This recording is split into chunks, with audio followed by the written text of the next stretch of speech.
Ground Zero and be part of the conversation. Today, this edition, we are going to be talking about oil and gas, which is a very prominent, promising, and an important sector that we are all waiting for as a country and the region of East Africa and also the continent of Africa and many other stakeholders and players globally. And we're going to look at an interesting topic, enhancing the performance of oil and gas sector in Uganda. And we are looking at my role as a citizen, my role uh, as a country, my role as any other stakeholder that is involved in this very prominent sector.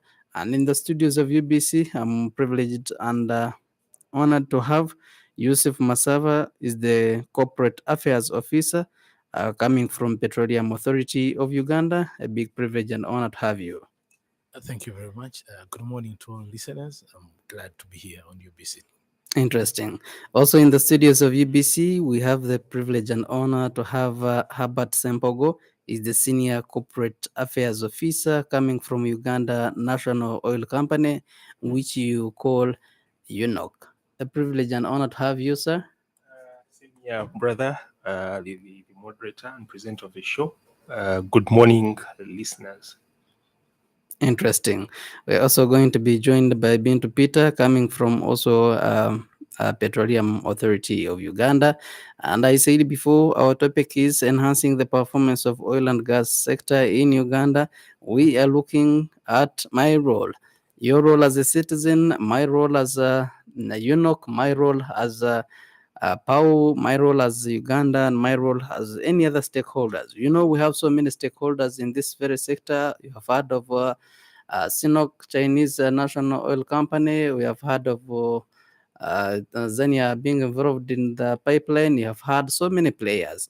We are going to have, we are going to go down the rabbit hole of oil and gas sector in this very edition of Ground Zero, and we're going to understand more what the opportunities that are available, what are the challenges that we may like to encounter, and how ready are we as a country to address such challenges. We have always heard that oil as a curse, and we are going to have more details on that. Is it really going to be a curse for us as a country, or it is going to be a blessing? Have we picked any lessons from those countries, especially in West Africa, like Nigeria, where they've had issues with the oil and have not benefited so much like any other countries, especially in the Arab countries, who have benefited so much in this resource? But also, we are looking at oil and gas as a shared resource between countries. You know, Albert is shared with Uganda and DRC Congo. We also see Tanzania coming on board. Would love to see how they are going to share this resource. A privilege and honor to have you gentlemen on the show, and I believe that we're going to learn more from you. But for first and foremost, I would love to know what you do, especially with those great companies that you represent. Let me start with you, Masaba. What do you do? What is your company about? What is your role? How are the people of Uganda benefiting from you, or you are benefiting from the people of Uganda? Thank you, Amon, once again. Good morning to all the listeners who have just joined in. I think my name is Yusuf Masaba, as Amon stated earlier on. I'm a corporate affairs officer from Petroleum Authority of Uganda. Petroleum Authority of Uganda was created by an act of parliament in 2013 called the Petroleum Act. That led to the creation of Petroleum Authority of Uganda, the Uganda National Oil Company, and of course led also some roles that were left with the Ministry of Energy and Mineral Development. Petroleum Authority of Uganda particularly is a statutory body which was established under Section 9 of the Petroleum Act, and that was after the 2008 oil and gas policy that was also passed by Cabinet. And the role of the Petroleum Authority of Uganda basically is to monitor and regulate all petroleum activities in Uganda. That's to say in the upstream and the midstream. The downstream is still under the control or under the monitoring by the Ministry of Energy and Mineral Development. Basically, what we do with monitoring and regulation is the ministry issues what we call production licenses to oil companies. Currently, we have about 7 oil companies that are licensed to operate in Uganda, and these are the companies that it's mandated to look at these companies. And the companies that we have in Uganda currently, we have two, including UNOC. Those are 3 in the production phase, and then the exploration phase, the rest of the 4 are part of that. Someone might want to know the companies that we have currently in the oil and gas sector. We currently have Total Energies that is operating currently in the Tilenga project. And then we have Sinok Uganda Limited that is taking on the operatorship of the Kingfisher project. I'll later on explain the 2 projects further. Then we also have companies that are under exploration. Under exploration, we have what we call Oranto Energies, Oranto Petroleum. It's a company from Africa here, from Nigeria. It is undertaking exploration on the Ngasa block. We have the Uganda National Oil Company, which was recently also licensed to undertake exploration, also on the Kasuruban block. And then we have AMA Energy working together with DGR Global. They're also undertaking exploration on 2 blocks. One of them is the Traco block, and the other is called the Kanyataba block. So those are the companies that are licensed in Uganda to operate. And as I told you, UNOC has a stake in all the ventures that are being undertaken. So it keeps the interests of Ugandans as a commercial entity. So it's kind of our commercial wing, the way you'd say UBC TV and UBC Radio are undertaking the communication aspects of government. So in oil and gas, the company that is keeping our stake or taking ahead our interests is called the Uganda National Oil Company, in short, UNOC. Now, the other activity that we do when we come to regulation is monitoring and regulation is looking at, first of all, the economics of the oil and gas. We want to ensure that Ugandans benefit from the oil and gas through employment, through value addition, and of course through ensuring that Ugandan companies get some of the contracts that are being undertaken in the oil and gas sector. We also ensure that there is resource optimization by ensuring that these companies that have been licensed to operate, the way they undertake their operations is optimization of the resource in a way that if exploration or production begins, we don't want the resource to be, for example, the companies have the capacity to just wake up in the morning and drill and say, we want to drill this oil in 5 years and we are done. We want to leave this place. But when we say resource optimization, we want it to take long so that there is benefit that accrues after that long time. Our people are employed. And of course, because it is also an issue of environment, when you drill oil in a very bad way or in a manner that is not in sync with the environment, you're going to disrupt the environment. And then tomorrow, because of the biodiversity issues, we shall have long-lasting problems because of not ensuring that the environment is maintained. So basically, we ensure that these companies, once they give them the licenses, these licenses come with the regulations, and they have to ensure that they follow all the regulations that are given to them. So in short, that's the job we do as Petroleum Authority of Uganda. I will come back to you on the same. How are you keeping them long here? Is it by contract or memorandum of understanding, or it is splitted within the contract? I will get back to you on that, Masaba. Let me get you from PAO, Petroleum Authority of Uganda. What is about it? How different is it from UNOC? People still confuse the two, including myself. I don't know how PAO is different from SINOC, since you still have almost the same objectives and roles. Maybe to begin with, PAO. I'll get back to you, Masawa. Okay, UNOC. UNOC. Okay, UNOC. So I'm, as you rightly stated earlier, I'm from the Uganda National Oil Company, which is commonly referred to using the acronym UNOC, or UNOC. UNOC in short. And as my counterpart from Petroleum Authority stated earlier, UNOC is one of the institutions that were formed following the discovery of commercially viable oil and gas resources, after which government thought it wise to set up institutions that would facilitate the the extraction for user, if I may use that simple word, extraction of this moments earlier.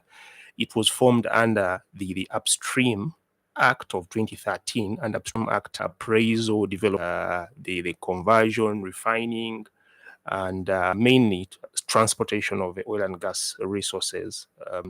And then that was of 2030, is that the company invests in the ventures that are ongoing. Indeed, 3 projects, namely where the oil comes from upstream, the Tilenga and Kingfisher, where we have 15% shareholding.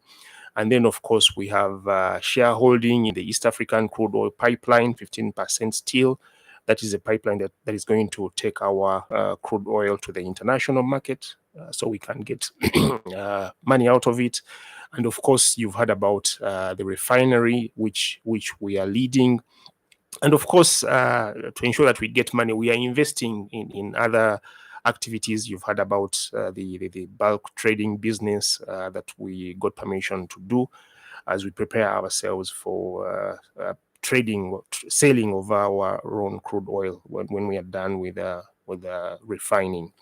But to take you back a little bit, we are, as a company, we have 2 shareholders. One is the Minister of Energy and Mineral Development with 51%. Minister or ministry? Minister. It's the minister, because it's the minister who authority over things. For example, if there's a law, or an agreement for that matter, it's the minister who has to endorse or sign so that a project proceeds. So it's the Minister of Energy and Mineral Development, the sitting minister, whoever is occupies the position at any given time, that is our shareholder. So that the minister holds 51%. Are we not personalizing the sector or the No, project? no. Like I said, it's the sitting minister. When the person who holds that position moves or is changed, they do not retain those shares. Whoever they leave and leave the shares behind, and they are held by the new person. So the Minister of Energy and Mineral Development has 51%, and then their counterpart of finance, planning, and economic development has 49% as the other shareholder. I've mentioned we have interests in the upstream where the oil comes from, and in the refinery, and in the East African crude oil pipeline, and of course the storage terminals. You must remember, or you must have heard, that we took over the Ginger storage terminal early this year, after our partnership with a company that we're dealing with ended, and we took over, and we also preparing for the setup of the other storage terminal, which will be at in PG at a place called Namambula, and the storage terminal will be called Kampala Storage Terminal. So briefly, that is what UNOC is and what it does. Maybe to add a little bit, our other role is to ensure that the country retains and gets value from the oil and gas resources. And how we do it is to ensure that the local companies, local businesses, and investors get contracts, and people get jobs, like people like myself and my counterparts here from PAU get jobs in the institutions that are involved in the oil and gas activities. And of course, not to last but not least, is while we're doing all that we do, is to ensure that the environment is not protected, because it is a component of earth that has to be used and enjoyed by the current and future generations for their survival. All right. Interesting. I am glad to know that you're a bit different from Pau, and you're doing a very good job there. I will still apologize for starting this Ground Zero edition a bit late. It's because of uh, some of the delays from the other part of this. And this moment, allow me welcome Binto Peter Kenneth, also from Pau. Welcome on the show. Thank you so much. All right. You can start from there. We've heard from Enoch and we've heard from your counterpart, Masaba.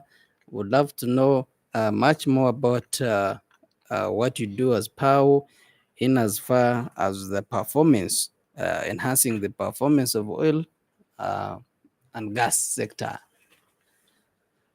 How is the performance so far? Is it promising? But also, in the same way, we have always, like I said in the beginning, that we have always perceived oil and gas as a curse because of what is happening in other countries.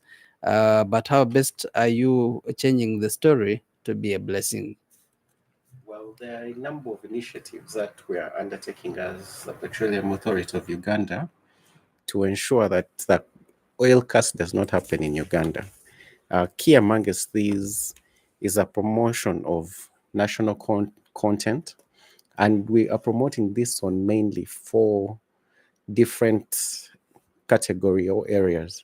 The first one being that we are looking at contracts where Ugandans have to participate. And as we speak today, over 7 billion worth of contracts has been awarded. And of these, over $1.8 billion has been awarded to Ugandan companies. So we're already seeing Ugandan companies building capacity and being able to undertake contracts in the oil and gas sector, which is adding value. Then the area that next we target is employment. In regards to employment, as at end of June, we had over 12,000 Ugandans employed in the oil and gas sector. And this is a number that is likely to continue to grow as we speak now. A number of companies have advertised roles where we are going to see more Ugandans taking on positions in the oil and gas sector. Then we also have opportunities where we build capacity of our people as well as of our companies.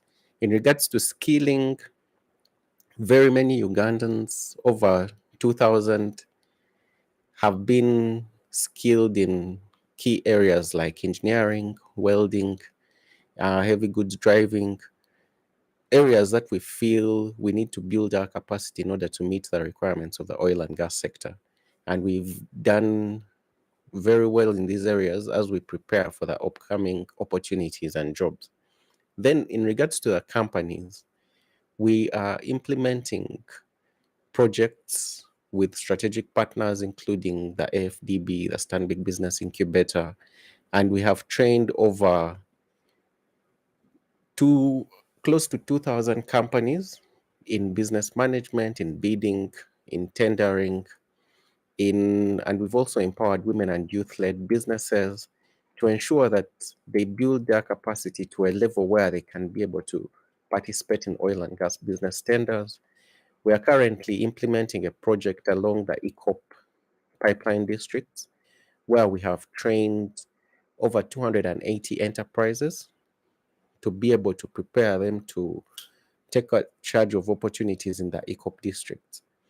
Now, we are also promoting joint ventures amongst different companies between Ugandan companies and foreign companies as a way to see technology transfer, to see that our Ugandan companies can be able to learn from companies from across the world who've been there before us as a way of building our capacity. And this has enabled our Ugandan companies to access very good technologies and different ways of work, which we are seeing influencing the quality of services being delivered, not just in the oil and gas sector, but across the other sectors where these companies were primarily focusing. So there are a number of initiatives that we have undertaken, and we are seeing that we are getting quite a bit of value as a result of these initiatives. Interesting. I'm glad that you're all affronting the local content, but would love also to know how big or small this is. Because you may think about employing the people of Uganda, but when it is about 9 or 10% who are involved in this, I would love to know from you, gentlemen, the percentage of Ugandans who are involved in all these projects that you have just mentioned, in that would give the picture to the Ugandan who is listening on the other side of radio. Because what happens in most times, especially in different sectors in this country, especially in construction, you'd find that you have constructed like Chinese or Japanese or European company to construct a road from here to Mubende, but you'd find that 90% of especially top managers are foreigners, when the local people are all only involved from the bottom, those who carry soil. Is it the same story with the oil and gas sector, Masaba? Um, Thank you once again, Emman. The numbers we are talking about, when we were looking at about 94% being Ugandans out of the about 14,000 that 14,000 that are currently employed. We're talking about 94% being Ugandans. So that's a huge number. If you look at the numbers, Even from the top management? yes, we you see what happens is When you just mentioned of Chinese national company and Taro from you will be surprised, Europe. Amon, that when you reach those operation areas, Mm. you even look for a Chinese and you not see them. Oh, sure. And the people who are coming here as Mm. expatriates are serious expatriates, people who are skilled Mm. in areas that we have not undertaken as Ugandans before. And those areas, once the expatriates are here, we ensure that there is a process of passing on that knowledge, or what we call training, so that after 5 years, we want to see a Ugandan taking over that position. So that is what it is. Once we give you a work permit to come and work here, we want you to pass over that knowledge that you have, that you possess, the skill that you possess, and that is apprenticeship. That after 5 years, we can have a Ugandan in that position. So it's not that because the expatriates are coming, not that because we don't have experts here, but because we've not been in this industry before. This is the first time we're having it. You look for an expert in drilling, and you'll be surprised that the entire country you might find only one or two who have really been near a drilling rig in actuality, and most of them maybe have studied about it, but they have not operated one. So the more time you spend on a rig, for example, is the more experience you gain.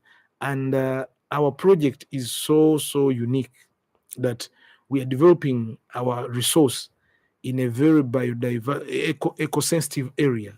Some of the resources coming from areas that touch the park, areas that are near offshores of the lakes. So we don't want to make any mistake. So it is a very highly skilled enterprise that you don't want to mess around because you want to gamble. So I can assure you the numbers don't lie. And if I tell you 94% are Ugandans, even if you said they are only doing casual work, they can't be 94% only doing casual work. We have managers, we have people in high end. For example, the deputy managing director of Total Energies is a Ugandan. The deputy vice president of SINOC is a Ugandan. And you come down to the managers, the guys who are leading operations are all Ugandans. We have trained Ugandans. My colleague here is more skilled is more attached to the national content aspect. So he'll be giving you the numbers of the people we've trained and capacity we've built in Uganda, and you'll be surprised how much we've done in the few years that we've had the oil and gas sector in Uganda. So I can assure you, we've trained Ugandans are taking up this job. Yesterday, I think there was a graduation of welders by CNOC Uganda. Those are the guys who are going to work on the pipeline, as Herbert will explain further later on. But if you look at the numbers, they are so huge, and I can assure you where we are headed, there is no curse, but we are going to reap from this resource. Herbert, local content, local communities. How are the communities, especially? Let's start from the Bunyoro sub-region, where this resource has been found. How are the people within that area benefiting from this resource? But also those who are near or who are affected by the pipeline from Hoima up to Tanzania. Thank you so much, Emon, for that question. Indeed, Have those people already experienced the disaster, or they are jubilating because of the blessing that came along with oil? it is the latter, jubilating. Probably let's first look at it from the aspect of infrastructure. I don't know when you last went to Hoima and nearby places, but people who used to travel those places then, say 10 years ago, have a story to tell. For example, traveling from Hoima to places like Bulisa and others would take hours. Currently, thanks to the government's infrastructure, intensive and thorough infrastructure improvement plan, especially focusing on the oil roads. All roads surrounding these oil and gas projects have been improved, including Hoima town. Hoima town is looks very different. It's from what it was back then. So from an infrastructure point of view, especially if you're looking at roads, the people in Hoima now are enjoying good roads. They can move easily. They can move their goods, and which is a good thing, because when you facilitate movement, even their incomes and the local economies improve, because there's free movement of goods, and also services come closer, because it's easy for people offering services to move. Secondly, all the people that are able and are willing to offer some form of who can be employed, even if they are unskilled, get the first opportunity at all these projects. So if say you can do this simple building, simple construction, even things even things like driving these truck drivers, these caterpillars. Our projects give the local people first priority, and we have activities where we work with the local governments or local authorities to first identify and invite these people so that they can get employment from these ongoing projects. As we said, we want, our aim is to ensure that these projects change the lives of the people, especially the people who are nearest to these projects, and of course thereafter generally countrywide as these projects intensify. So the people are benefiting, and even if someone is not skilled enough to offer the smallest of to be hired for the smallest of activities, really, the people who are involved in agriculture, supplying items to these projects. The other day I was in Bulisa, where Total Energies is operating, and they were telling us about a farmer who, through the livelihood restoration project, underwent training on how to grow an improved breed of cassava called Narocas, which Total Energies is offering the people affected by the project. And this person is one of the big time suppliers of cassava to the Chilenga project. He is supplying them with cassava, which the people are eating. So the people really are benefiting. We are enabling them to benefit. All right. And then it's not just in the upstream, Tileng and Kingfisher, but even the ECOP where which you mentioned, along that route, we Where do you displaced people? well, unfortunately, Mm. the project, of course, has to continue, and so people have to be moved to enable the project to go on. But much as that is happening, the people get compensated. We are not moving people forcefully. There's a thorough process we go through to value their crops if they are using the land that is not theirs, to value their houses if they have houses on these projects. Talking of the same compensation, Yes, Uganda is far different from Tanzania, and Tanzania is also a stakeholder in this project. But according to the laws of different of these two countries, uh, Tanzania gets. Bintu will help us on that. Tanzania land is free and is for government. Government can use land anytime they want. But in Uganda, it is something different. Have the people of Uganda had the opportunity to be compensated fully? I know you posed the question to my brother Kenneth. Okay, you but can allow as me, well. because it ties into what I was saying. So we compensate everyone. Okay. We are not taking anyone's land without going through the due process of valuing them, of educating them, to know what we are taking, why we are taking it. Do you decide how much you are supposed to give them, or you come to a round table and negotiate? Unfortunately, and probably fortunately for us, for reasons of impartiality, how was the process? These values are not determined by us, and which is a good thing, because that means that they get what is due to them. You must have heard about the office, the chief government valuer.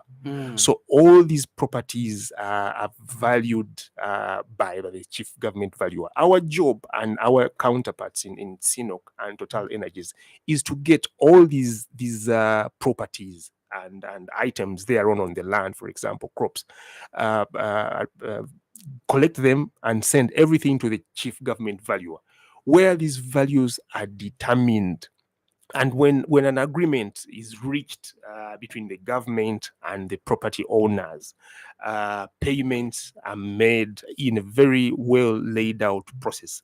And this is, and it goes beyond payment, because, like I said, we want to leave the people in a better state than we found them. We are enabling these people, facilitating them with financial literacy, because some of these people are getting money, all due respect, that they've probably never handled, and you know what money does, it causes excitement. So we don't want the people to get the money and buy a new car, or waste it doing all manner of things. So we've had them go through an intensive financial literacy process with Ugandan financial institutions to tell them, look, when you get the money, you can invest it in this and that, you so that you don't waste it, so it can grow and change your life as to ensure that you get what we want.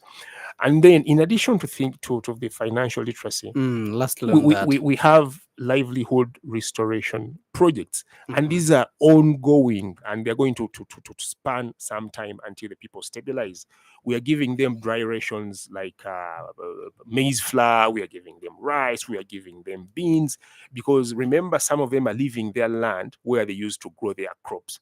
So these livelihood restoration projects and programs are giving them some stability until a time when they have fully settled on their land and able to get back to the status that they were in before we left them. And as I speak, remember, the entire ECOP route has about from Uganda all the way to Tanga, has over 13,000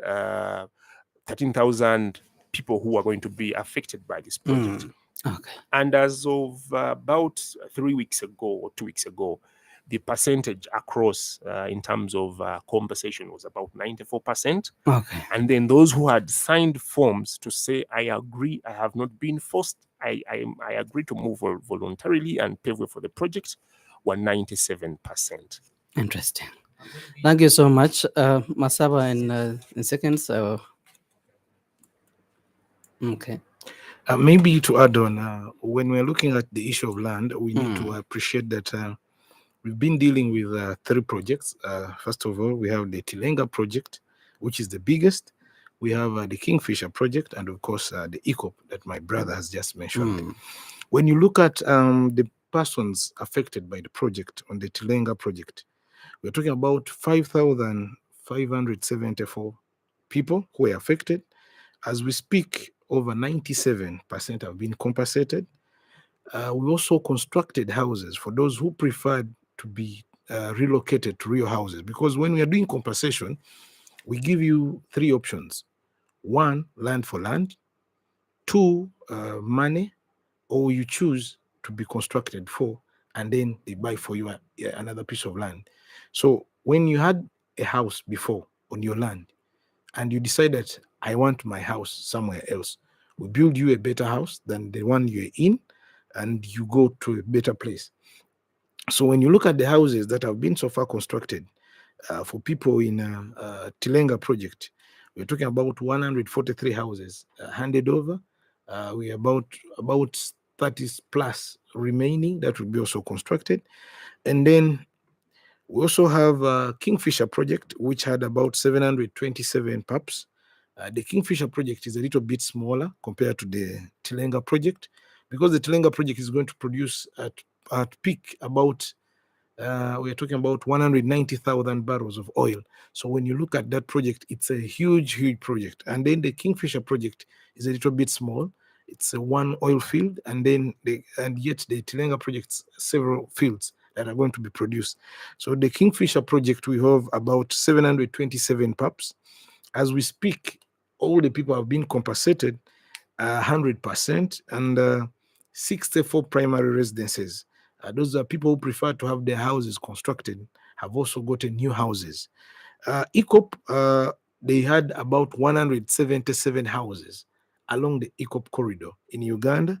Out of the 3,684 pups, those ones are the ones who preferred to be built for. And as I speak, the 177 houses have all been constructed and handed over to the pups. So when you look at the issue of land, we've really handled it very well, much as, of course, there are delays. We had the delay because of COVID, which affected our progress. Then we also had delays. There's a time when negotiations were going on before the final investment decision was made, and this delayed the process of payment. But after that, the chief government valuer and government agreed that we need a top-up. So they made a top-up for everyone, a 15% uplift for every year that was delayed, to compensate for the time lost after the cut-off date, because there is what we call a cut-off date. Once the chief government valuer comes up with the rates, and then they hand over these rates to government, they tell you now you can stop using the land for purposes of, let's say, perennial crops. When we talk about perennial crops, we mean trees, things that take long to grow. Then they tell you, don't now construct a new infrastructure on this piece of land, because now we know what is going to be here. That means you'll only have things like cereal crops, these ones that grow in 3 months, 2 months. Those are the ones they will allow you to use, and no one is forced to leave their land until when they are fully compensated. And that is one of the aspects we ensure that is fulfilled, because we are following standards that are international. If there is any project that has really followed international standards and best practices, it's the oil and gas sector. And then we even have grievance handling mechanism, that if for example, you have your piece of land and you feel the money that they are going to give you is not worth it, you can raise a complaint. The grievance handling mechanism, we have what we call resettlement action committees that are starting from the village level. We go to the parish level, we go to the sub-county level, until the district level. Why Now, that bureaucracy? Is it in any way trying to delay the process? no, we believe Mm. if we create a committee, because the committee is created by the people themselves in the village who are affected by the project. Now, that committee has a head. You select a head, and when you have a grievance, you go to that committee, because we believe we don't want to delay justice. And the easiest way to do it is come to the committee, raise your complaint. Once you raise your complaint, if the committee can't handle it at that level, then they forward it to the next level. Like a court system, you don't just start from the high court. You must have, Considering the structures you've just mentioned, by the time someone comes from the RC1 up to the district, how far is the project going? we believe, because It is either delaying justice of the complainant or delaying the project itself. now we believe that everyone should be compensated fairly. And that is why we have all those mechanisms, because we don't want a project to be there, but it's not owned by the people.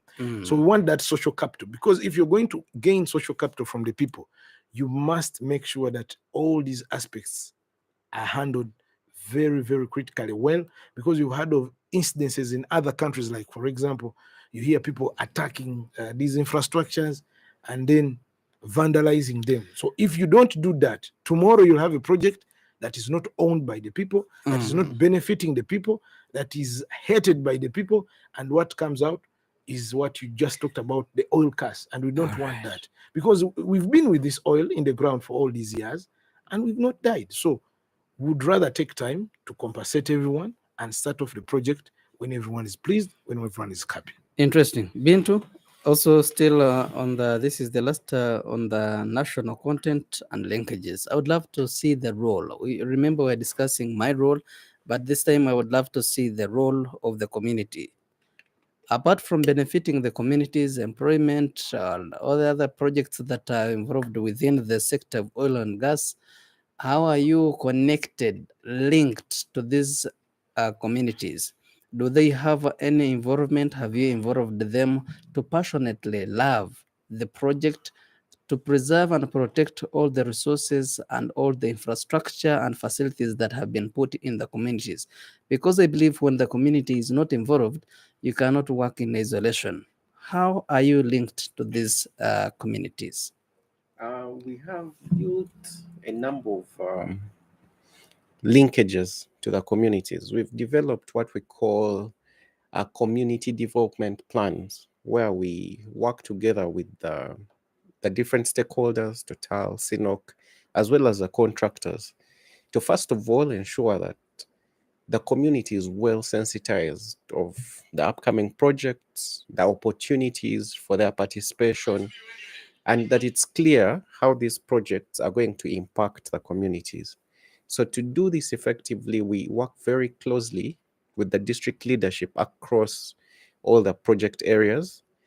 And as we work hand in hand with the district leaders, the district commercial officers, we have put in place, we've implemented a number of projects, let's say, that are supposed to, first of all, empower the communities with knowledge, but also the capacity to participate.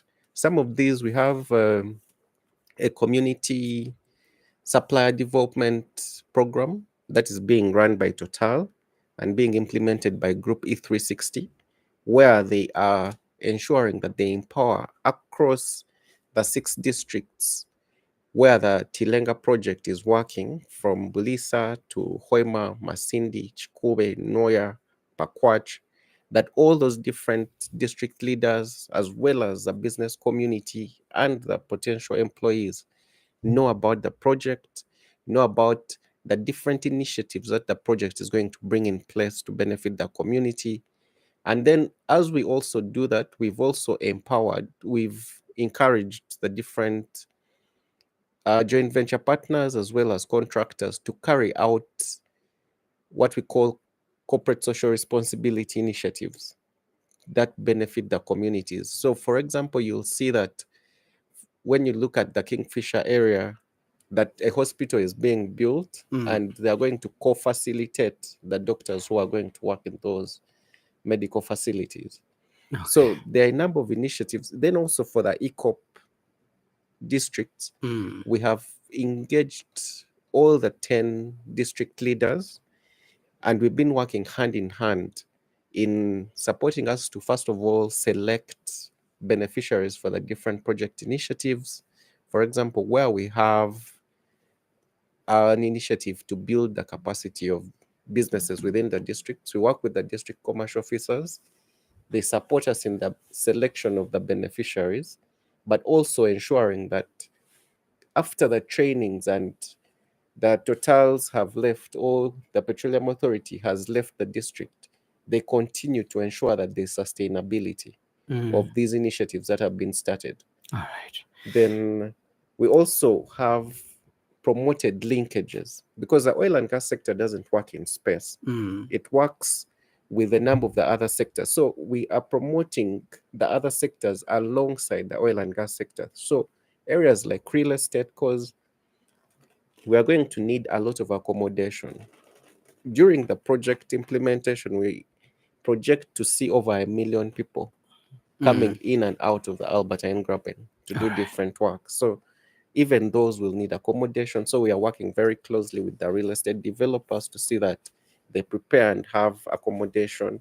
Also, the logistics requirements to move these different people around, the agriculture to be able to feed, to meet the standards and requirements. So a number of initiatives really to ensure that the communities really benefit and support the project. All right. Our dear listener from the other side of radio, we thank you for being part of us from the time we started up to this time in the second and first hour of this edition of Ground Zero. Ampaire Amon Ortega is my name, and in the studios of UBC, I have a privilege and honor to have Yusuf Masaba, Corporate Affairs Officer, coming from Petroleum Authority of Uganda. And we also have Herbert Sentongo, Sempogo, is the Senior Corporate Affairs Officer, coming from Uganda National Oil Company. And we also have Bintu Peter Kenneth, is the Enterprise Development Officer, coming from Petroleum Authority of Uganda. We are talking about enhancing the performance of oil and gas sector in Uganda, and we are looking at everyone's role. My role as a citizen, the role of these companies, the role of Uganda's partner in this project, and also other stakeholders in the same. We are live and clear on 4 radio stations covering entire Uganda. We are on 98.0 FM, that is UBC Radio in Kampala, and in ARUA you can get us on 97.4 FM. When you are in LIRA, if you are in LIRA, we are 99.4 FM. If you are in BUTEBO and eastern parts of this country, we are connected to another radio called BUTEBO Radio in the eastern parts of this country, located in BUTEBO. If you're in MBALE, we are 96.9 FM. If you are in Soroti, we are 98.4 FM. If you're in ARUA, we are 95.8 FM. And if you are in West Nile, actually, Lango, Karamoja, and Teso sub-regions, we are on another radio station popularly known as West Nile Radio. And also, we are live and clear on Magic 100 FM in the central parts of this country. Ground Zero is going to take a very short break, and we're coming back in just a bit with the second part or the second hour of this edition. In the second hour is when we get your feedback, your queries and questions to be addressed in this program. And you're going to reach us on 776-511-426.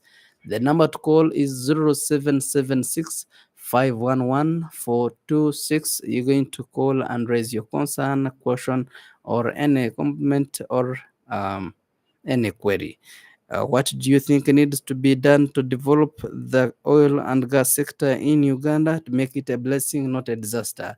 What are the queries, what are the questions that you would love to ask my panelists and the guests in the studios? But also you can send your message on 0701 24 26 47. Keep your messages coming through. I'll be reading one by one. This is UBC Ground Zero. We're taking a very short break. I pray that you don't have to go away. We're coming back. It's hot. We passed it. We didn't know exactly what the problem was on the ground. There is no pretending about the effect of this thing. There's no pretending about that. Nobody should. It's a problem. It's balanced. This is not the stage at which you start planning to tax a commodity like coffee, especially from down there. It's intellectually engaging. The Constitution provides that the land must be registered under the casual tenure system, which is one of those that's recognized by the Constitution. Ground Zero Season 2, live and syndicated on your public and national broadcaster, UBC, inspiring Uganda.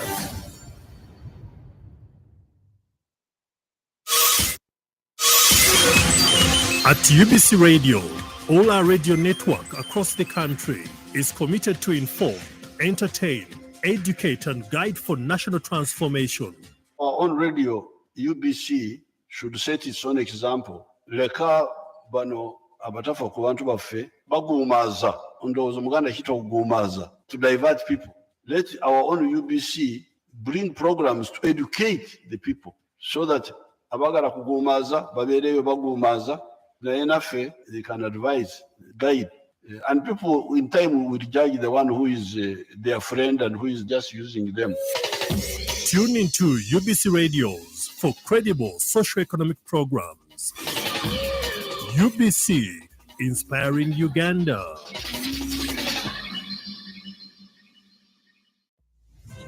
It's hot. We passed it. We didn't know exactly what the problem was on the ground. There is no pretending about the effect of this thing. There's no pretending about it. Nobody should. It's a problem. It's balanced. This is not the stage at which you start planning to tax A commodity like coffee, especially from down there. It's intellectually engaging. The Constitution provides that the land must be registered under the casual tenure system, which is one of those that's recognized by the Constitution.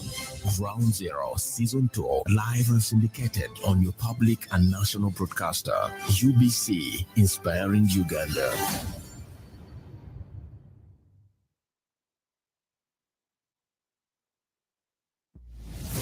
Welcome back. Ground Zero Season 2 continues. Welcome back from that very short break. This is UBC Ground Zero. We're broadcasting live on 4 radio stations, UBC Radio, and in the whole country. And we're also live and clear on BUTEBO Radio, covering eastern parts of this country. We are also live and clear on Western Isle FM, covering Teso sub-region, Acholi and Lango sub-regions, Karamoja and Western Isle sub-regions. We're also live and clear on Magic 100 FM, covering central parts of this country. Abaide Amon Ortega is my name, and we're talking about enhancing the performance of the oil and gas sector in Uganda. What is my role? And in the studios of UBC, I have a privilege and honor to have Bintu Peter coming from Petroleum Authority of Uganda, is the Enterprise Development. We have Herbert Sempogo, is the Senior Corporate Affairs Officer coming from Uganda National Oil Company, and also privilege and honor to have Yusuf Masava, the Corporate Affairs Officer coming from Petroleum Authority of Uganda. This is UBC Ground Zero. It's your time to call us and raise your concern on 776-511-426 or send your messages on 0701 24 26 47. In this sector, I mean in this part, we are going to look at someone sends a message from this is Kawempe. I think it is Kawempe, and you're saying this is Joram. If we talk about oil in Uganda, how much are we looking up to, and for how long? Joram from I think it is Kawempe, but put Kawente, and also Beth from Seguku says this is a very new sector that we need to handle with a lot of care. I believe if we don't handle with care, we may face a lot of more challenges than the benefits that we are looking up to. Keep your messages coming through. I'll be reading one by one and also receiving calls. UBC Radio. Call me again on 0776-511-426. Someone says, Jerome from Kawempe, how much oil are we looking up to and for how long is it going to last? Is it a 5-year project and we are going to have no more oil here? Or it is a forever project, it is a forever drilling, it is a forever business? Oil company, since you are the ones who are drilling. Thank you so much. I didn't get the name, but I think the listener is from. It's called Joram. Thanks, Joram, from Kawempe. The question regarding how much oil. Excuse me. Thus far, the oil that is confirmed to be available in the Albertine Graben is 6.5 billion barrels of oil, of crude oil. Now, because of the nature of the places in the ground where this oil is located, all the 6.5 billion barrels of crude oil, unfortunately, cannot be recovered. If you may allow me for some seconds. UBC? Yes, UBC. You are live and clear? Yes, I'm live and clear. This is Ofon Matunus, all from Tororo. Ofono?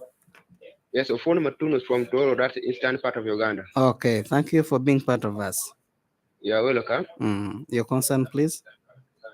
My concern is for us to develop or to make our oil and petroleum very, very successful. We need to go away with corruption. Yeah, because the corruption is one delaying us when to that oil to watch to start. Okay. Yeah, because there are some other people. I hear they have not paid in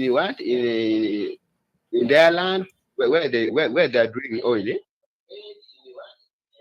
So I think the corruption is the main thing. We should go with the corruption. So that's my goal. Corruption within the sector, people stealing oil or the money for oil. Okay, within the sector, even the official from the government, most of them are corrupt. All right. Thank you, Fono, and greetings to the people of Tororo and the neighboring communities. Thank you, man. All right. Thank you. I'm from Tororo. All right, from Tororo. All right. People of Tororo raising a number of concerns, especially corruption, which is always a problem in this country, which waters down all the achievements that we have realized as a country. Yes, Pogo, you may continue. How much oil we have? 6.5 billion barrels of oil. Now, out of this, we can recover, because of the nature of the rocks or reservoirs, which are located in rocks where this oil is, we can recover about 1.4 to 1.7 billion barrels of crude oil. And this is what now this is where we are drilling to ensure that we get this. Now, the estimates are that we will be able, when production starts, we will be able to have oil that will span close to 25 years from the current discovery. And really, that should be able to get the country some really, really substantial amount of money that would come into the country's coffers. Now, Uganda is a very, very gifted country in that there have been signs which are called SIPs in I think the language of the geologists. There have been signs, oil SIPs have been seen in other parts of the country, other than where it has been confirmed that oil is available and is going to be extracted or produced. And some of these areas you've had the Kadam Basin in Karamoja and other areas. And these are areas where other work is going to happen to confirm that the oil is indeed there. You've heard that the Uganda National Oil Company during the recent second licensing round, got a block, an oil and gas block called Kasuruban. Kasuruban is a name, it's gotten from a fish that is endemic in Lake Albert. And the block straddles Hoima, Masindi, Bolis, and nearby areas. And what we are going to do there as a national oil company is to do further exploration studies and other activities to confirm the availability of oil and gas resources. And if we indeed do, and we are positive that we will, this will increase our resource base, meaning that the oil then would be able to take us beyond the 25 years and probably stretch up to maybe 50 and probably further beyond that. And which would be good news, because then the country will be able to benefit much further beyond the initial 25 years, which is projected for the 1.7, or rather 1.4 to 1.7 recoverable billion barrels of crude oil. Maybe in the same, Samuel from Kono says, how much are we drilling if the process starts per day, and how much are we looking up to in a month and a year? Can it really accommodate the population of Uganda? Thank you, Samuel, for the question. So, like we said, there are two key projects in the upstream. One is the Tilenga that sits mainly in Bulisa and Noya district, and Tilenga, we are joint venture partners with CNOOC, Uganda Limited, and Total Energies, E&P Uganda. Now, there, a total of 190,000 barrels of crude oil will be produced per day when we get to the time of production.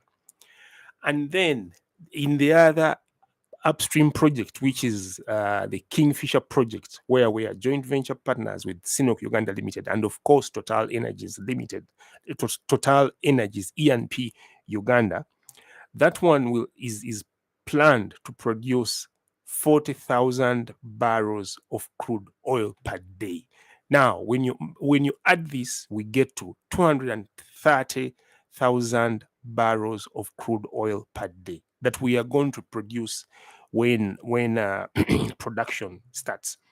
Now, you talked about something that sounded like domestic consumption.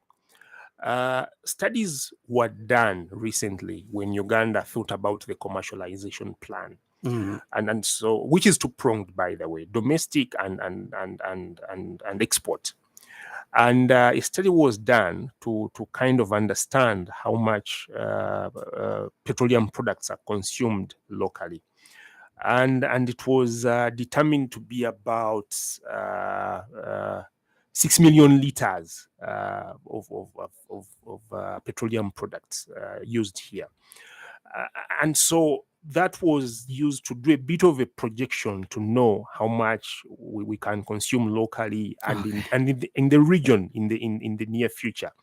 And because of that, it was determined that a refinery that would refine 60,000 barrels of crude oil per day be set up, and that is the basis of the refinery, which is one of our key projects as UNOC. And so out of the 230 that is going to be produced from the two key projects, Tilenga and Kingfisher, it will come to the refinery, to the Kabalega Industrial Park, where it will converge, and then 60 will be deducted for the refinery, and then the rest will be exported through the East African crude oil pipeline to get to the international market. All right. On the same, Bintu? Maybe to just simplify for our listeners to understand, a barrel for us in oil and gas, we use a barrel as a measure, it a jerrycan? As a measurement. That's where I'm coming to. A barrel is a drum. That drum that you normally see, people have read books, those small. How many liters? So we are talking about 147 liters a barrel. So if you're talking about 230 barrels per day, 1,000 barrels per day. We are talking about, if you do a quick mathematics, the calculation, it will give you about 33 million. That's what we'll be producing daily. If you're talking about liters, if you put that in liters, then you can understand that one barrel is equivalent to about 147 liters. Those are about, how many jerrycans are those? About 4 jerrycans or 20 liter jerrycans. So you get that calculation, then you can now see how many liters. Some good amount of oil that is here. So, but that is crude that we are talking about. And that crude, are we going to get less than that or much more after the we anticipate right now the technology that is on the market can only allow us to do that, and at an optimization level. So once we get better technology, probably in the near future, we anticipate that we shall produce more than that. And as he stated earlier on, more exploration is going on. So we also anticipate that we shall have more blocks coming on the system, and then we shall have more oil probably discovered and then more produced. That is the anticipation, because you had helped us we are talking lower about down only the calculation. Yes. In terms of a drum and a barrel and how many liters. Looking at the same drum of oil, how much in terms of money? In terms of purified petroleum. Do you get how much are we expecting from one drum? Now that becomes a little bit hard. If you is it a jerrycan, because you are going through a lot of once you get that crude oil, the first level you go to is what we call a central processing facility. Now the central processing facility cleans that oil, that removes, because when you drill oil out of the ground, it comes with a lot of impurities. There is gas, there's water that has been used for drilling. We have probably mud. So all those things, you have to separate them. Then you remain with clean crude. Now the clean crude, part of it will which is reduced in amount. Of course, now if you remove, I'm now talking about the crude alone. Once you clean the crude, you from the central processing facility, part of it, as Uganda, we shall take it to the refinery that is going to be developed. It's a place called KAMPALA, but it's going to, and it's right now it's called the Kabalega Industrial Park in Hoima. Then the rest will be channeled into the pipeline, the East African crude oil pipeline that will take it to the international market. Now, when it goes to a refinery, it's a complex activity that it undergoes, because you see, when you get crude and then put it in a refinery will give you several products. One is what we call jet fuel, that is used for jet planes. We have kerosene, we have petrol, we have diesel, we have bitumen that is used for road construction. You've seen grease, you have plastics, all those are byproducts. We're going to get all those products from our oil here. That's why it's called an industrial park. Now, you see, when industrial park has a refinery, other subsidiary industries will come up, or factories will be established to use the byproducts that are coming off the oil and gas. If you look at your studio right now, 90% is oil. 90% is a byproduct of oil, because we're talking about plastics, we're talking about cables that are made from everything, these mattresses, everything, the sponge you're seeing is all these are products of oil. Yes, all those are products of oil. So it's a multifaceted industry that once you get it, you'll take off. The problem you see now Uganda facing most times is envy. People are envying our project, because one, if Uganda takes off and you have your oil, the president has always stated it, that once we have this project and it's going on, Uganda will not be the same, because we are hinging our development a lot on the oil and gas sector, and that's why we are holding it like a baby, and we've held it since 2006 when this resource was discovered. Right now we are talking about development, and in 2025 we hope production is there. For the listeners who are listening out there, probably to give them an update on what is happening right now currently in the Tilenga project. Okay, let me start with the Kingfisher project, which is bigger. The smaller one. I'm starting with the smaller one. On 24th January, the president launched what we call spudding. Now, spudding is kind of breaking the ground to start drilling. Now, we are drilling these wells in preparation for production. Now, we started the drilling of wells. And as I speak, 2 wells have been completed. They are moving to the 3rd well. and we are going to have about 36 wells are going to be drilled on the Kingfisher project. Then when we go to the Tilenga project, we are looking at 426 wells that are going to be drilled. As I speak, in June this year, Are wells the same as fields? Fields are different. Oil fields are different because a field is a kind of an area that is gazetted. Now, for example, let's say we have. So in a field, we can have so many wells. Thank you. Now, in a field, we can have several wells. And those wells, some of them are producer wells, others are injector wells. So when you have a producer well and an injector well, it means one is being used to feed, you feed into it water, and then the other one produces the oil, because the oil underground is in what we call reservoirs. Now, these reservoirs are supposed to be interconnected. That's why you have several wells on what we call well pads. A well pad is kind of a field that you've demarcated, and you say, I'm going to produce from this. So you start all your operation particular well pad. So we are talking about 426 wells that are going to be worked on before 2025. We hope that over 70 wells would have been drilled, and then to start off the production. We are talking about 5 oil fields. When we talk about oil fields, you understand what we're talking about. The areas where the oil is going to be produced from. And we expect, as I told you, 190 barrels of oil per day at peak. When I speak about peak, it means at highest, the highest level you can go. But we shall start, of course, you can't say that every day the production will be the same. The portfolio keeps changing depending on which well you're producing from. So that keeps changing. Now, in the Tilenga project, right now, we are having what we call the clearance of the central processing facility, the area that I told you that is going to be used to clean the oil first. Now, the central processing facility, that Tilenga Industrial Park is going to have the central processing facility, what we call the drilling support base and the construction support base. Over 30,000 people have to be in that camp. So construction is going on. Also have the drilling has also started. The actual drilling of the wells has also started.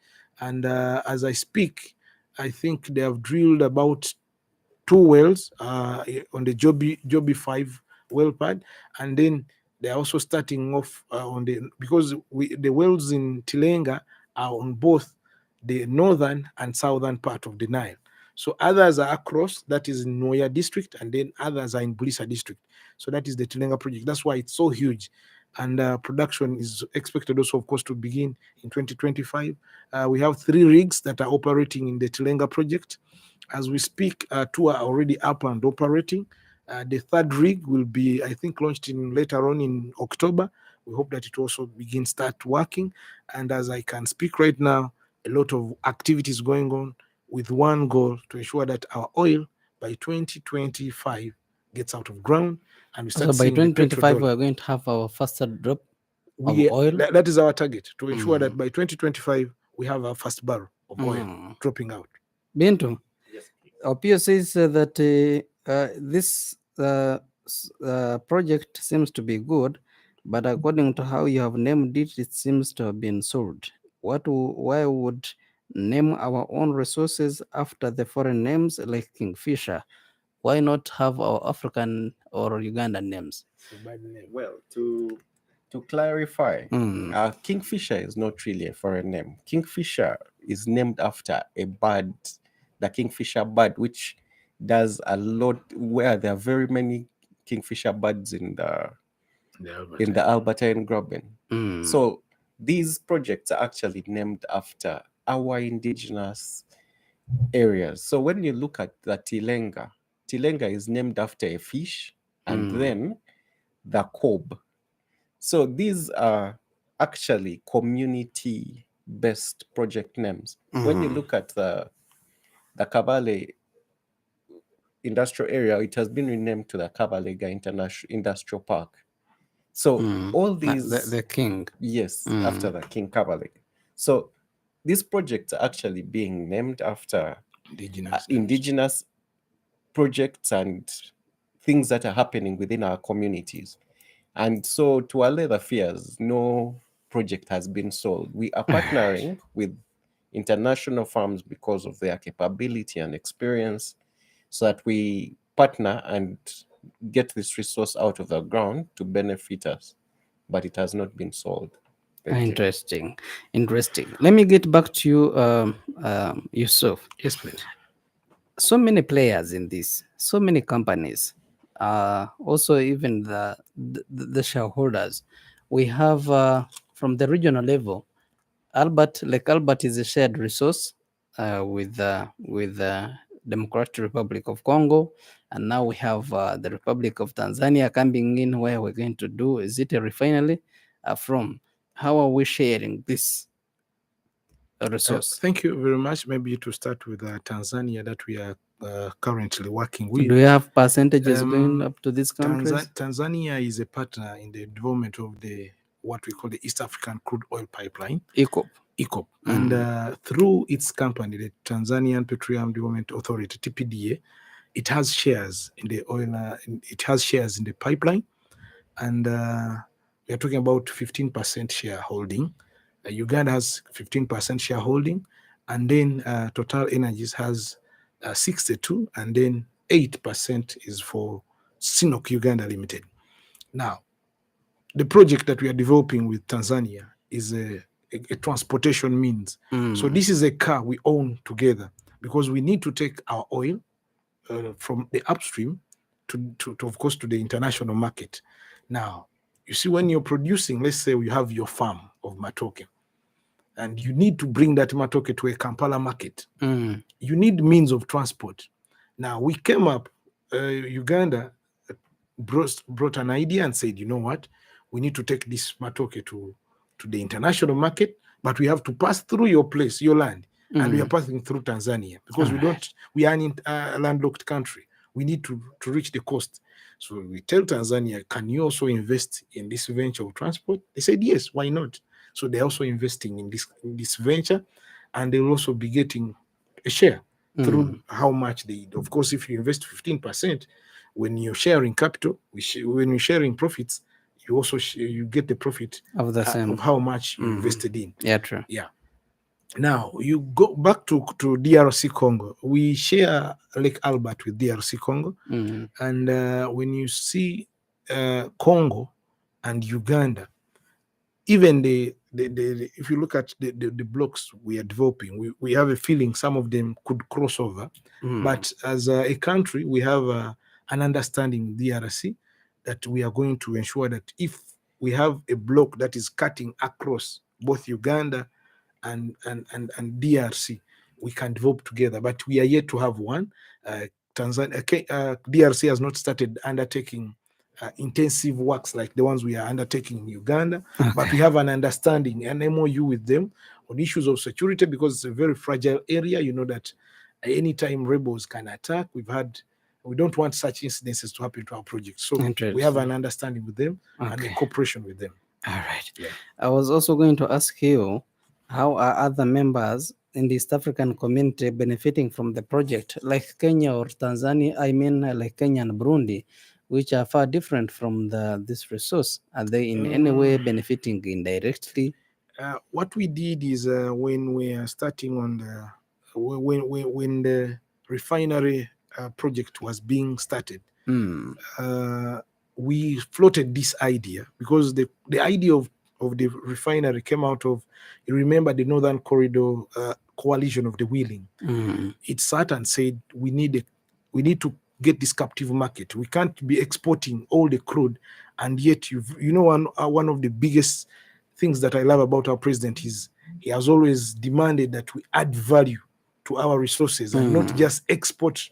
He's against exporting raw materials. And you look at the captive market in East Africa, you look at Southern Sudan, Western DRC, Rwanda, Burundi, Kenya itself, and Tanzania.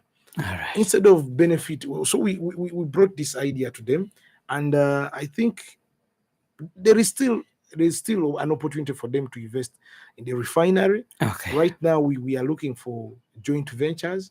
Once we get them, because you know what happened, we had an understanding with the Albertine Graben Consortium, which unfortunately expired. That project agreement we had project framework agreement that we had with them expired on 30th June. So that means, but they have done quite a lot of work. Herbert will later on expound on that. But the other partners in East Africa are all welcome, and I think they will come through and they will invest in the refinery. Thank you. Time is not really on our side. We have a very few minutes to end this discussion, and yet we still have a number of issues to address. Herbert, you know, Uganda as a country is only getting 15% according to yourself, whereas TAL is getting 60-something plus percent. Other countries are getting also 15. Uganda and outside there may think, yeah, we've been cheated. We have the resource, we have invested in this resource. This is our cow that we have given birth and we have treated, we have fed. And when it is time for milking, we only get 15 or even 15 liters when someone is going to take 50, 60 plus liters. Are we being cheated in this way? Or that's how things are supposed to be working? Herbert? Thank you so much for the question. Indeed, it's true. That's our our shareholding in the three key projects, and really the shareholding as it is when you're investing is in part based on your financial muscle. How much you have will determine how much you inject in a project in which you're partnering with other people. However, that said, our involvement or partnership with the joint venture partners in the key projects is determined by agreements. Now, in the upstream, it's mainly governed by the production sharing agreements, which specify and guide how the proceeds are going to be shared. And now, in these agreements.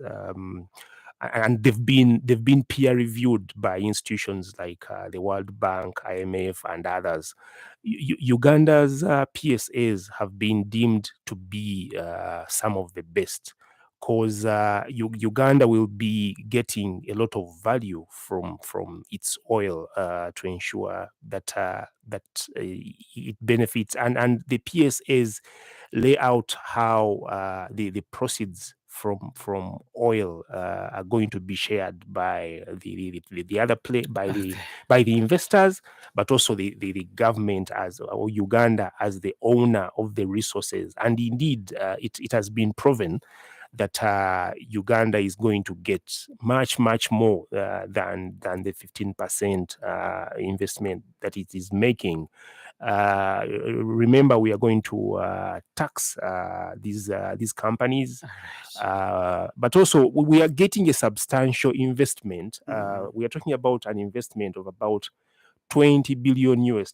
It's the biggest investment that Uganda has ever had. It has never happened here for the key three projects. That's East African Crude Oil Pipeline, the Kingfisher, and then the Tilenga. So this investment has a ripple effect that is going to stimulate other sectors of the economy and will have a ripple effect, across, which will boost the growth and development of the country. So we weren't cheated, to be, No. To be given 15%. Let me clarify this. When we talk about the 15% shareholding, yet we own the resource, we have invested in this resource. You see, at least we would be given half of it. I think 50% would be fair for the country. This is it.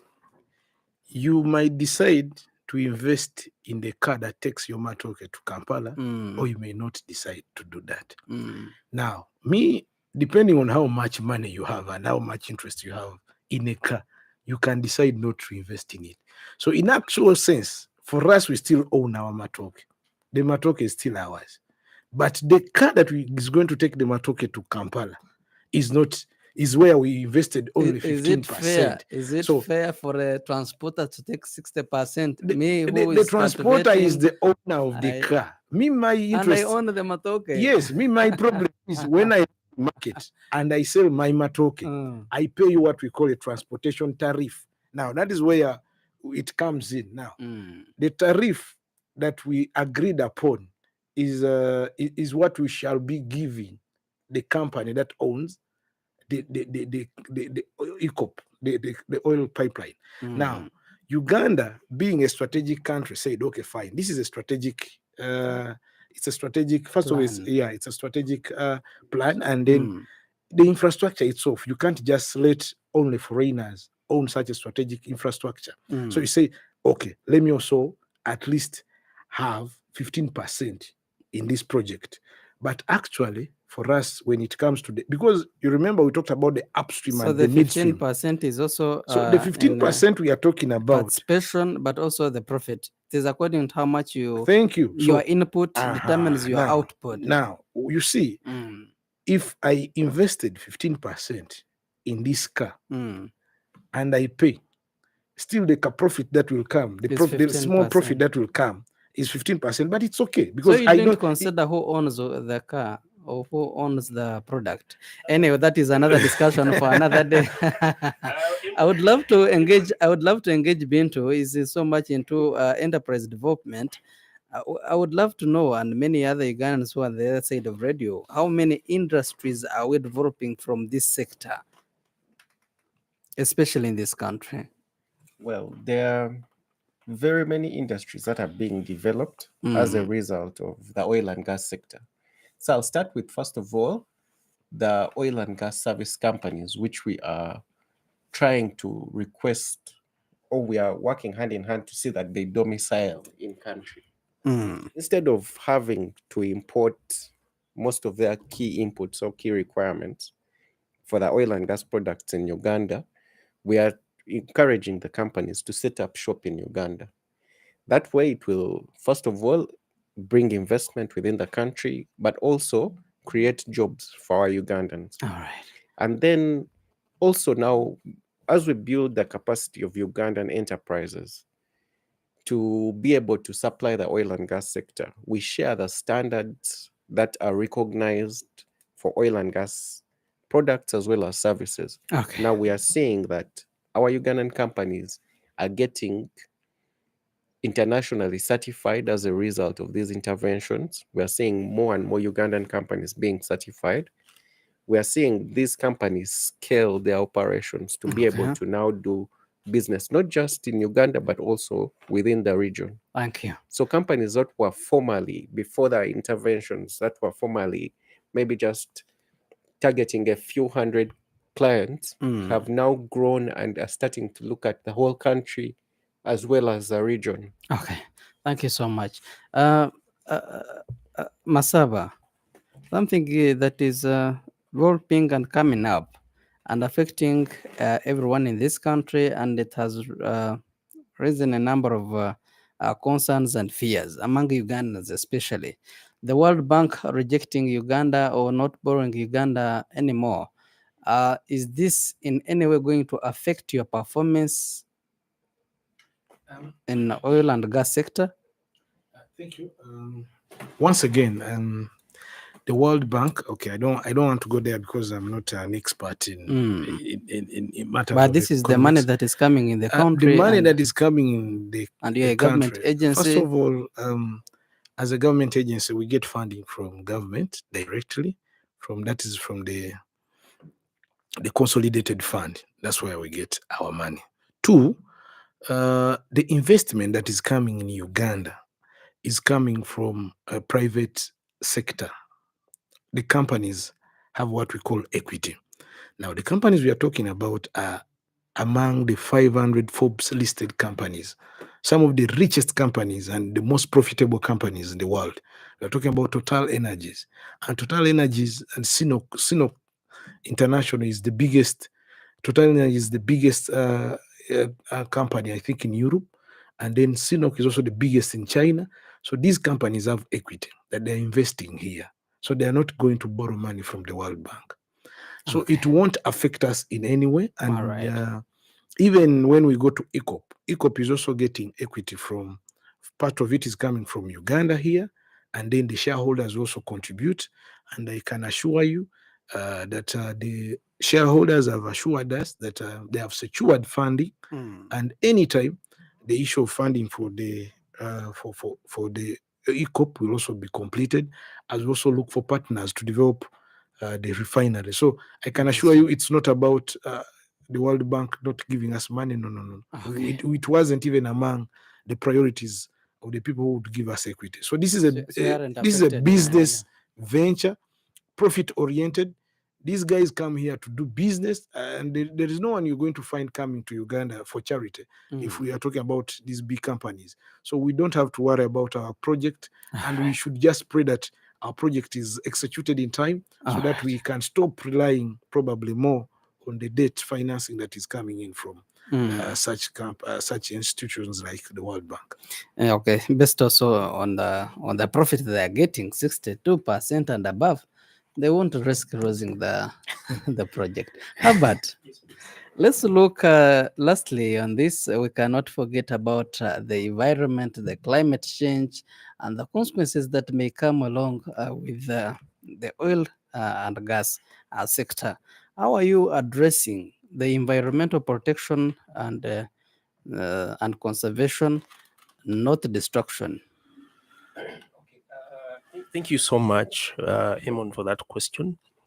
As I said earlier, one of our a segment of our mandate is to ensure sustainability while we are doing our work.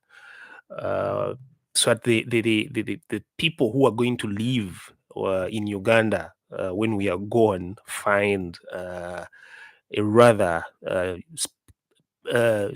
usable environment. Indeed, for us as UNOC, one of our core values is concern for the environment. Accordingly, all the projects that we are doing with our joint venture partners undergo thorough assessments before they begin. These assessments, to be precise, are called environmental social impact assessments, ESIA. Now, what these studies do is to try and determine what the potential impacts on the environment are likely to be, and if they are going to be there, what can be done, environment and the people, and if there are potential impacts, what can be done, or mitigation measures to ensure that the environment and its components are not adversely affected. And the Tilenga had an Asia done, ESIA. Kingfisher had an ESIA done, and the East African Crude Oil Pipeline had an ESIA done here and in Tanzania, and they were approved by the authorities, and they said we are happy. Please go ahead. Even the other key projects that are ongoing, for example, the refinery has had an ESIA done. It's going to be finalized.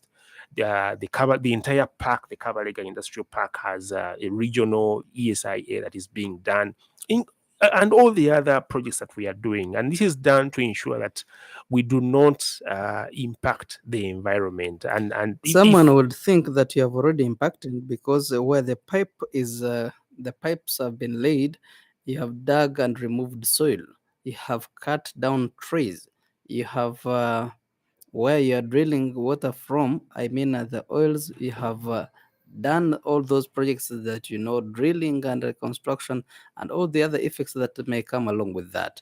But also on the other side, you are doing all these projects on lake shores, and some are already in the lake. Are you not tampering the lake? And later we face the consequences that may come along with that, from tampering the nature and also the lake. Okay, thanks, Emon. Let me start with the lake. True, some of our reservoirs are below the lake, not in not in, below Below the the lake. bed. Yes. So how we are getting Which I there? may call the shores of the lake. So how we are getting under the lake Mm. is we are using technology called deviated directional drilling, whereby we get to the reservoirs off the land, and then we get to the reservoirs without having contact with the water and any organisms that live within the water. And we are being very cautious, monitoring and using independent organizations and institutions that are that have expertise in this kind of work to ensure that we do not affect the water and whatever lives there. And this also applies not only to the upstream project, but also to the ECOP, which will cross about 3 or 4 sensitive ecosystems. We are going to use the directional drilling, where we'll go below the bed of the ecosystems. Thank you. But Thank also, you. additionally, lastly, in seconds, just give me time is not yes. time is not on our side. Give me a few seconds, like you say. We have restoration programs whereby when we are done with an area, we are done with the work that we are doing, we restore. Have you considered the planting trees in places where you have destroyed trees? Thank you. And as UNOC, we have a plan which has already started to plant 40 million trees countrywide, including in our project areas, to ensure that we contribute to restoring of the environment so that it's not adversely affected by these ongoing activities. And probably finally, our projects have been deemed as among those with the lowest carbon footprint. We've been said we will have about 13% of carbon emissions per barrel, compared to about, I think, 30 across Africa. Thank you. Let me get the other side. Hello? Yes, moderator, please. Your name, please? I'm called Bosco from Namwongo. Bosco Namwongo. Your concern? Yes. I just want them to give us their numbers, because there are some of the issues we want to talk to them. Like for me, I need a job. I have to consult them. Okay. Yes, please. Where is the expertise, or do you have any skills? Maybe they can start from there. I have skills. Okay. Yes, I hope you will get in touch with them. Thank you. Thank you, sir. A number of Ugandans also are trying to tap into the opportunities that are within the sector. Gentlemen, time is not on our side. We have a few minutes to end the program. But before we end the program, I would love to start with Bintu. You give your way forward, your last remarks, but also in the same context, I heard that you have 90 days of media campaign. What entails in this, the scope, the areas of your operation, why start this campaign, why did you start it, and when is it ending? Who are the stakeholders involved in all this? What are the objectives you likely or you would have to realize or achieve? Yeah, from there, you have only 1 or 2 minutes. Thank you. So the 90 Days of Oil and Gas is an annual campaign that is run by the different stakeholders in the oil and gas industry, running from the joint venture partners, the Uganda Chamber of Mines and Petroleum, the Petroleum Authority, the Uganda National Oil Company. And the key thing is to try and ensure that people get to appreciate where the projects are, where the opportunities are, and appreciate basically what is happening in the sector. Now, in regards to tapping into the sector, like Bosco was requesting, we have 2 systems where I'd like to encourage Ugandans to tap into. If you're a Ugandan company or a company that would like to do oil and gas business, the first requirement is that you register on the National Supplier Database. And this is available on our website. When you go to the PAU website, www.pau.go.ug, you'll be able to register on the National Supplier Database. If, like Bosco, you have your skills, you have your experience, your qualifications, please register on the National Oil and Gas Talent Register. so that you can be able to see which opportunities are coming up. You put in there your qualifications, because on the talent register, we have over 102 oil and gas companies that are recruiting from the talent register. Your last comment? My last comment is I encourage Ugandans to organize, prepare, and tap into these opportunities because they are happening now. Let's take advantage and maximize the value to us as Ugandans. All right. Thank you. How about Sempogo? Thank you so much. I think my last statement probably would be to first to thank the listeners for tuning in and the questions, but also probably to give them our contacts. UNOC is located right here in Kampala, plot 15 Yusufule Road. Open 8 to 5 o'clock. You can call us on 0312 444 600. You can also reach out to us on our social media, Twitter at UNOC_UG. We are on LinkedIn as UNOC Limited.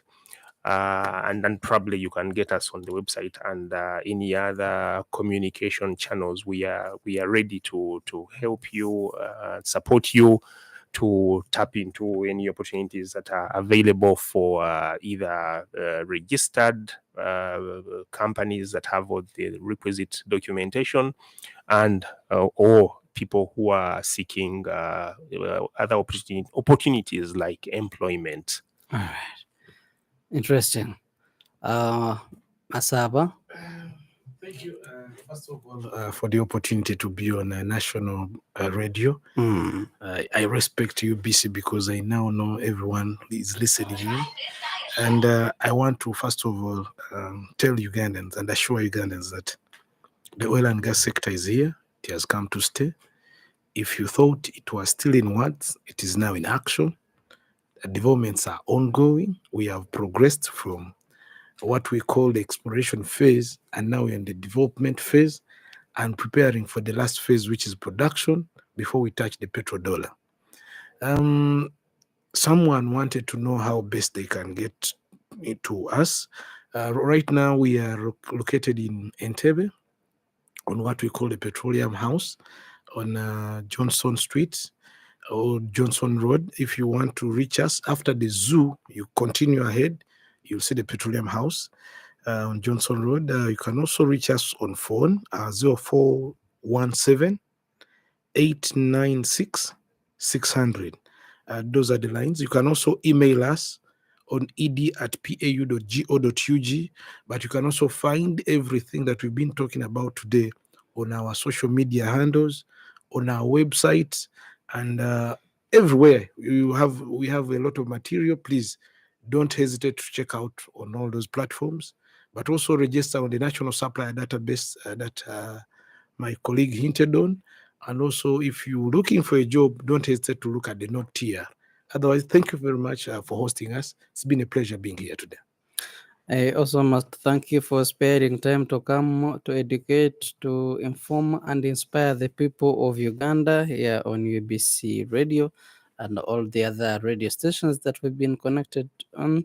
And it was a privilege to have Yusuf Masawa, the Corporate Affairs Officer coming from Petroleum Authority of Uganda.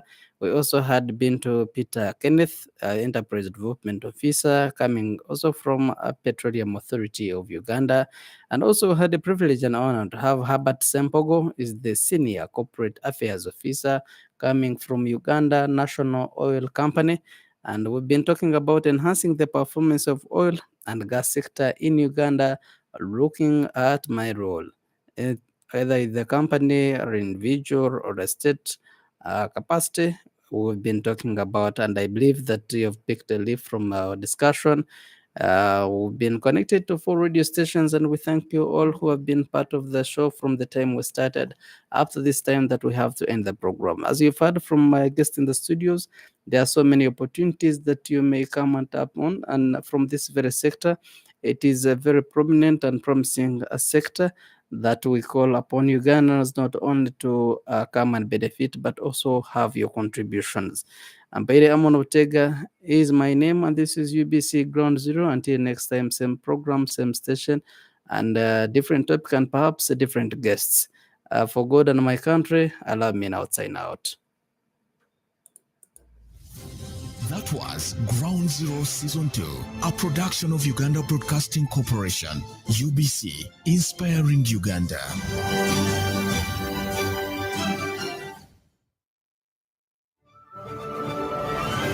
It's hot. We passed it. We didn't know it. It's hot. We passed it. We didn't know exactly what the problem was on the ground. There is no pretending about the effect of this thing. There's no pretending about it. Nobody should. It's a problem. It's balanced. This is not the stage at which you start planning to tax a commodity like coffee, especially from down there. It's intellectually engaging. The Constitution provides that the land must be registered under the personal tenure system, which is one of those that's recognized by the Constitution. Ground Zero Season 2, live and syndicated on your public and national broadcaster, UBC, inspiring Uganda.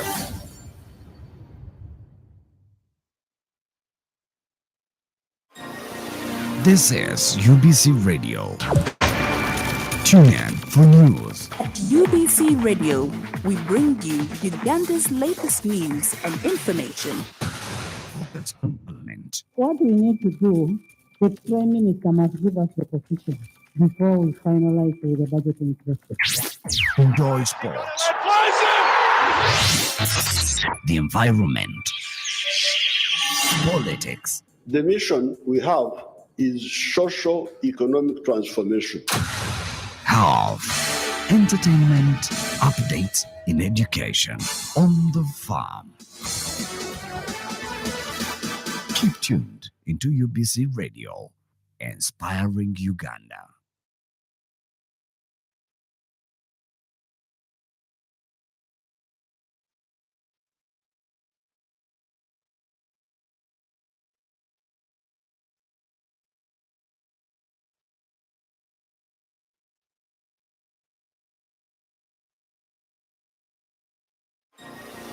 This is UBC Radio. Tune in for news. At UBC Radio, we bring you Uganda's latest news and information. Focus on Parliament. What we need to do, the Prime Minister must give us the position before we finalize the budgeting process. Enjoy sports. The environment. Politics. The mission we have is socio-economic transformation. Health, entertainment, updates in education, on the farm. Keep tuned into UBC Radio, inspiring Uganda.